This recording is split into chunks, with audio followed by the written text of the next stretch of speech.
আল্লাহর রহমতে হাঁস পেয়েছি। ত্রয়োদশ জাতীয় সংসদ নির্বাচনে ব্রাহ্মণবাড়িয়ার ৬টি সংসদীয় আসনের ৪৮ জন প্রার্থীর মাঝে প্রতীক বরাদ্দ দেওয়া হয়েছে।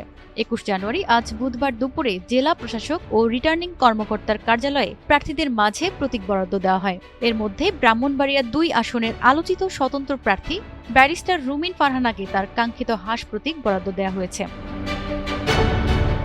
রিটার্নিং কর্মকর্তার কার্যালয় সূত্রে জানা গেছে, ব্রাহ্মণবাড়িয়ার ৬টি সংসদীয় আসনে ১৩ জন তাদের প্রার্থিতা প্রত্যাহার করেছেন। সব মিলে ৬টি আসনে চূড়ান্ত প্রার্থী সংখ্যা ৪৮ জন। এর মধ্যে দলীয় প্রার্থীদের দলীয় প্রতীক ও স্বতন্ত্র প্রার্থীদের তাদের পছন্দ অনুযায়ী প্রতীক বরাদ্দ দেওয়া হয়। কাঙ্ক্ষিত প্রতীক পেয়ে উচ্ছ্বসিত ব্যারিস্টার রুমিন ফারহানা সাংবাদিকদের বলেন, আমি আমার ভোটার, কর্মী ও সমর্থকদের প্রাণের চেয়েও বেশি ভালোবাসি।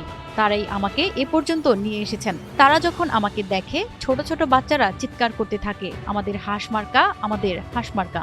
তাই এই মার্কাটা আমার ভোটারদের মার্কা, আমার মার্কা না। আমি হাঁস পালন করতাম। একদম ছোট বাচ্চা থেকে শুরু করে বয়স্ক মানুষ পর্যন্ত ওনারাই স্লোগান দেন, হাঁস হাঁস হাঁস। নিজের পালন করা হাঁস চুরির কথা উল্লেখ করে রুমিন ফারহানা বলেন, আমার হাঁসগুলো যখন চুরি হয় আমি চোরকে ছাড়ি নাই। আমি মামলা করেছি, জেলেও ভরেছি।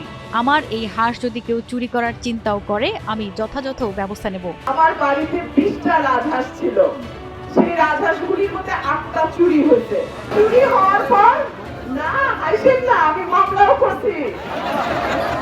তিনি আরো বলেন, আমি ব্রাহ্মণবাড়িয়া ২ আসনের সাধারণ মানুষের প্রার্থী। ভোটাররা যদি আমাকে নির্বাচিত করেন, ভোটাররা যা বলবেন, যেভাবে চাইবেন, আমি ব্রাহ্মণবাড়িয়া ২ আসনের উন্নয়ন সেভাবেই করব। ছোট বাচ্চা থেকে শুরু করে প্রতিমা সরকার, এনটিভি অনলাইন। ওনারাই স্লোগান দেন, হাঁস হাঁস হাঁস।